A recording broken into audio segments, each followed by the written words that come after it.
देखो कुछ फार्मूलाज़ के बारे में बात कर लेते हैं। देखो सबसे पहले तो ये जो एफ लिखा है उसका मतलब होता है फोकल लेंथ, यानी कि ये वाला जो लेंथ होता है उसे फोकल लेंथ बोलते हैं। मतलब कि इसके बीच में शायद एक और बिंदु है कि मतलब यही वाला यहाँ पे जो यहाँ पे एक पहले से बिंदु है फिर उसके बीच वाला कौन सा है यार पता नहीं। तो ये जो फोकल लेंथ है और जो है वी मतलब होता है कि मतलब जो इमेज बन रही है जिस साइड उस इमेज का कितने मतलब उस इमेज का डिस्टेंस को डिनोट करने के लिए कि जो इमेज बनेगी वो मतलब उसको जो डिनोट करेंगे वो वी से बनेगी, और जिस ऑब्जेक्ट की इमेज बनेगी उस साइड वाले को मतलब जो उस ऑब्जेक्ट डिस्टेंस को यू से डिनोट करेंगे। थोड़ा कंफ्यूजिंग है लेकिन बस यही है कि मतलब जो ऑब्जेक्ट का मतलब जिस साइड डिस्टेंस है ऑब्जेक्ट का डिस्टेंस को यू से डिनोट करेंगे और इमेज के डिस्टेंस को वी से डिनोट करेंगे। और देखो लेंस है और लेंस थोड़ा क्योंकि कह सकते हैं मतलब कि लेंस में माइनस आएगा क्योंकि थोड़ा लेंस कह सकते हैं महंगा आता है, जैसे चश्मे का लेंस महंगा आता है इसीलिए कह सकते हैं थोड़ा गंदा हुआ, ये अच्छी बात नहीं इसीलिए माइनस आ जाएगा। और मिरर में प्लस आएगा। तो फॉर्मूला वही है 1/f। देखो सीधा लिखो ऊपर 1 1 रहेगा नीचे भी 1 मतलब कि इसमें भी ऊपर 1 1 रहेगा। और f इज इक्वल टू नीचे रहेगा एक बार f रहेगा इज इक्वल टू फिर v रहेगा, मतलब कि v बड़ा है इसीलिए v पहले रहेगा और फिर u रहेगा, इसमें भी v रहेगा और u रहेगा, बस यही है। और ये तो हमें पता ही है कि रेडियस ऑफ कर्वेचर यानी कि जो c है तो उसका हाफ कर दो यानी कि r/2 कर दो तो f निकल आएगा, ये तो हमें पता है इसमें कुछ है ही नहीं। हाँ तो देखो ये एकदम उसी मैथ वाले टेबल की तरह है कि इधर वाला एक्स एक्सिस वाला हमेशा पॉजिटिव, वाई एक्सिस वाला हमेशा निगेटिव होगा, मैथ वाले की तरह है ये। और जो है ये क्या है कि मतलब कि डिस्टेंस बता रहा है कि हाँ ये डिस्टेंस से कितना है, डिस्टेंस बता रहा है जो कि ये पॉजिटिव हमेशा और ये निगेटिव हमेशा मैथ वाले की तरह। और देखो दूसरी चीज़, ये तो पहली चीज़ मतलब कि वो वही वाले मैथ वाले मतलब क्या नाम बोलते हैं इसको, लाइन टेबल होगा जो भी बोलते हैं। देखो क्योंकि ऑब्जेक्ट हमेशा तुम यहीं पे रखते हो ना, देखो ऑब्जेक्ट यहीं पे रखते हो हमेशा और ऊपर की तरफ ही रखते हो। तो देखो क्योंकि ऑब्जेक्ट यहाँ पे रखे हो तो इस साइड क्या है, इस साइड निगेटिव है ना, इसीलिए ऑब्जेक्ट यानी कि यू हमेशा निगेटिव होगा। क्यों? क्योंकि तुम हमेशा ऑब्जेक्ट यहीं पे रखोगे, यहाँ पे तो कभी ऑब्जेक्ट किसी भी केस में रखे नहीं हो और हमेशा सीधा ही रखे हो, ऐसे तो ऑब्जेक्ट कभी रखे नहीं हो कि उल्टा रखे हो, इसीलिए क्योंकि हमेशा सीधा रखे हो यानी ऊपर की तरफ कौन सा है, ऊपर की तरफ पॉजिटिव वाला डिस्टेंस है तो एच इसीलिए हमेशा पॉजिटिव होगा और यू इसीलिए हमेशा निगेटिव होगा।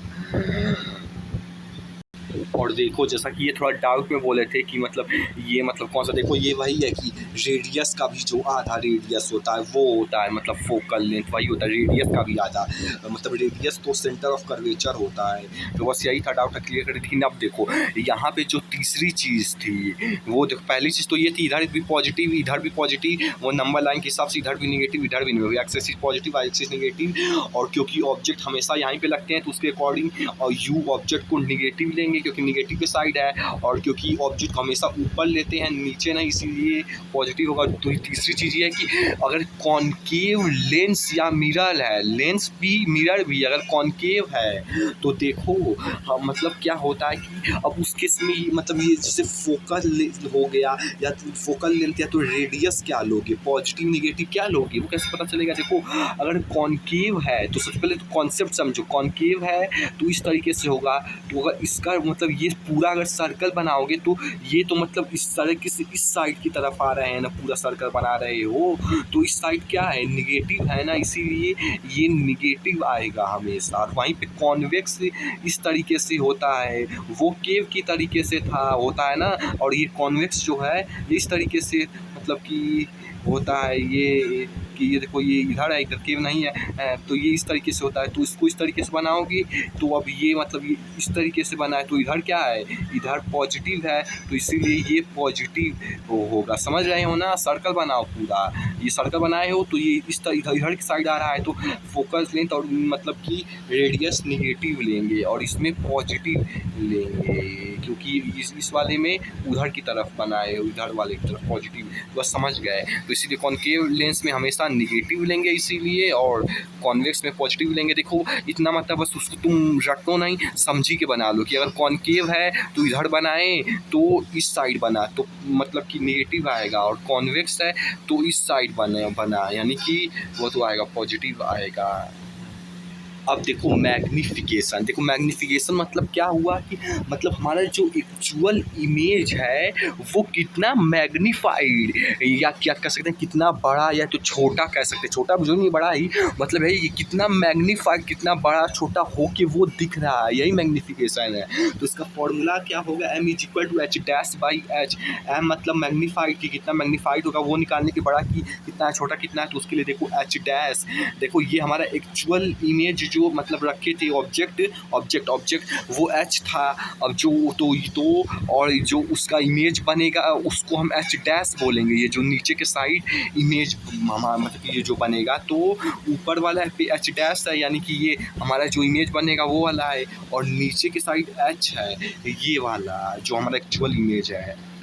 तो इसको मतलब कि मान लो कि हमारा जो एक्चुअल इमेज मतलब यहाँ पे जाके बना वो 6 सेंटीमीटर का है, और जो हमारा ये था ये 2 सेंटीमीटर का है, तो डिवाइड करोगे तो आएगा 3, यानी कि हमारा इमेज 3 गुना मैग्नीफाइड होके बना है। तो यही H dash by H, H dash मतलब कि हमारा इमेज कहाँ पे मतलब बना है, और एच मतलब कि वो हमारा एक्चुअल इमेज पहुँचता है कितना।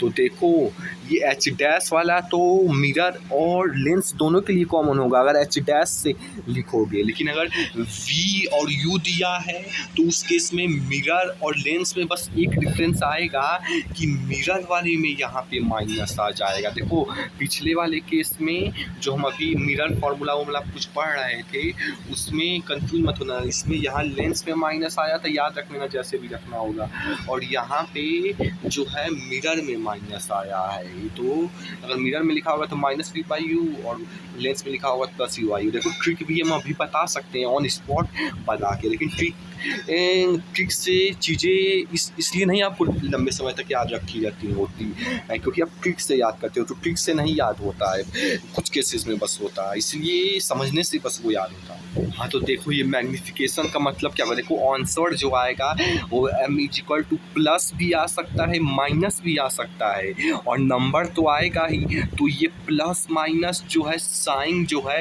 वो किसी चीज़ को डिनोट करता है, और ये नंबर जो है वो किसी चीज़ को डिनोट करता है। ये जो साइन है वो नेचर ऑफ इमेज को डिनोट करता है, और ये जो नंबर है वो कितना साइज होगा इमेज का डिनोट करेगा, मतलब यही कि ये सीधा होगा कि टेढ़ा होगा कैसा होगा ये वो डिनोट करेगा साइन, और ये मतलब कि कितना बड़ा बड़ा बनेगा नंबर वो डिनोट करेगा। देखो अगर नेचर ऑफ इमेज में अगर तो माइनस है निगेटिव है तो मतलब कि निगेटिव है तो देखो निगेटिव से ही इंटर निगेटिव गंदी चीज़ हुई, इसलिए गलत काम हुआ, उल्टा काम हुआ, तो इसीलिए इमेज इन्वर्टेड बनेगा, और इन्वर्टेड इमेज हमेशा रियल होता है। समझ गए ना। अब देखो पॉजिटिव मतलब अच्छा, पॉजिटिव मतलब अच्छा, और अच्छा मतलब एरेक्ट यानी कि खड़ा हुआ वाला, मतलब कि सीधा इमेज, तो ये हो गया। और इरेक्ट इमेज हमेशा वर्चुअल होती है। तो इस तरीके से ये साइन से ये पता चल जाएगा। और नंबर से क्या पता होगा, देखो अगर इसको काटोगे अगर 1 आया तो मतलब तो इमेज के जितना हमारा एक्चुअल इमेज है उसके सेम साइज का है हमारा मतलब कि जो मतलब कि बनेगा। लेकिन अगर ये एक से मतलब कि बड़ा आ रहा है, एक से बड़ा आ रहा है, ग्रेटर देन 1 आ रहा है, तो ये इसका मतलब ये हुआ कि एक से बड़ा मतलब कि ऊपर वाली वैल्यू बड़ी है शायद से, तो बड़ा हुआ तो मतलब कि हमारा इमेज बड़ा बनेगा। और अगर एक से यहीं पे कम आ रहा है तो मतलब ये होगा, अगर एक से कम आएगा तो हमारा मतलब कि इमेज छोटा बनेगा एक्चुअल इमेज से। देखो एक चीज और सुन लो, ये भी इंपॉर्टेंट साइन से पता लगता है नेचर ऑफ इमेज, क्योंकि अगर नेगेटिव सॉरी और ये जो नंबर है उससे पता लगता है साइज ऑफ इमेज। तो आपको न्यूमेरिकल में दिया हुआ also find the nature and size of image. Position निकालना तो लेंस का मिरर फार्मूला से काम चल जाएगा। देखो अगर केवल पोजीशन निकालना है कि इमेज कितनी दूर पे बना है तो उस वाले फार्मूला से काम चल जाएगा। लेकिन अगर तुम्हें जो बोले हैं कि जैसे नेचर ऑफ इमेज वगैरह भी साइज भी बताना है, अगर पोजीशन बनाना है तो वो उससे काम चल जाएगा, लेकिन नेचर या साइज बनाना है तो ये वाला लगाना। पर नेचर और साइज निकालना है तो उस टाइम पे हमको ये करना पड़ेगा, मैग्नीफिकेशन निकालना पड़ेगा। सो अगर आपको ये मैग्नीफिकेशन आपने निकाल हाँ, तो देखो अब पावर ऑफ लेंस, जैसा कि चश्मे में लेंस होता है तो और उसमें पावर भी होता है। देखो हर लेंस में पावर हो ये ज़रूरी नहीं है, लेकिन अगर तो पावर है तो वो लेंस ही है, मिरर नहीं। तो देखो थोड़ा फालतू चीज़ है, मतलब कि पावर मतलब कि अगर किसी लेंस का पावर निकालना है तो 1/4 फोकल लेंथ है, यानी कि जैसे डॉट होता है एक पूरा रेडियस एक उसका आधा, तो ये 1/4 फोकल लेंथ होता है अगर किसी का लेंस का पावर निकालना है। और इसे हमेशा मीटर में ही लेते हैं, अगर सेंटीमीटर वगैरह में तो मीटर में कन्वर्ट करो फिर ये, तो 1/4 focal length power of lens.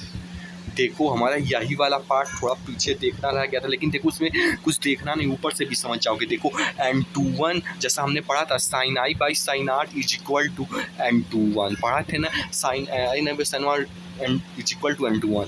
तो N21 का मतलब हुआ कि refractive index of medium of second with respect to refractive index of first. देखो ये मतलब कि एंगल ऑफ इंसिडेंस जो है उससे C1 बोल देंगे, और जो एंगल ऑफ रिफ्लेक्शन है उसे हम C2 बोलेंगे। तो वही बस है, बस ये n मतलब कि इसके जगह क्या कर रख दिया गया है, बस ये n की जगह C रख के कंफ्यूज करते हैं, कुछ नहीं है, बस n is equal to C। तो उसके तीन केस तीनों समझ लो एक ही चीज़ है। अगर N21 इज इक्वल टू, जैसा ये N21 है तो साइन आई के वजह वही है कि साइन आई जो मान रहे थे उसके जगह अब साइन आई नहीं C1 ले लिया गया, वही चीज़ है। और ये जो साइन मतलब इधर से निकल आ रहा था साइन आर, उसके मतलब C2 ले लिया गया, वही बस C1/C2 है और कुछ है ही नहीं। और इसमें भी वही, अब यहाँ पे ए C ना लेके N ले लिया गया, साइन आई जो पहले मान रहे थे और साइन आर जा रहे थे, तो अब C ना लेके N लिया गया है दोनों जगह, इधर का N2 लिया गया है, इधर का N1 लिया गया है,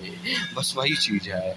और ये देखो इसका मतलब क्या हुआ, M21 का जैसे अगर मान लो N2/N मान लो ये 8 है और ये 4 है, तो इसका रेसिप्रोकल मतलब जो कि 1/, करके करते हैं लेकिन उतना वो फालतू का लिखा है, बस इसका समझ सीधा सा ये मतलब होगा, रेसिप्रोकल करोगे तो 4/8 हो जाएगा, इसका इतना सिंपल सा मतलब है। अगर ये वाला 8/4 है तो रेसिप्रोकल करोगे तो 4/8 होगा, वही चीज़ होती है यार। अगर 1/N12 करोगे तो यही चीज़ आएगी, बस अगर 4/8 है तो 8/4 हो जाएगा।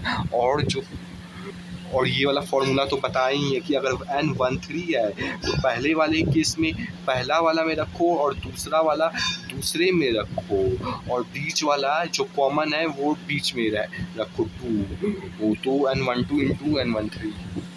देखो ये वाला फॉर्मूला थोड़ा गलत भी हो सकता है लेकिन सही होगा मेरे हिसाब से, मतलब गलत कहने का मतलब है कि फॉर्मूला तो सही है लेकिन थोड़ा एक्सप्लेनेशन क्योंकि सही समझे नहीं, इससे थोड़ा गलत हो सकता है, लेकिन क्योंकि 10 का पढ़ा हूँ तो माइंड थोड़ा है तो सही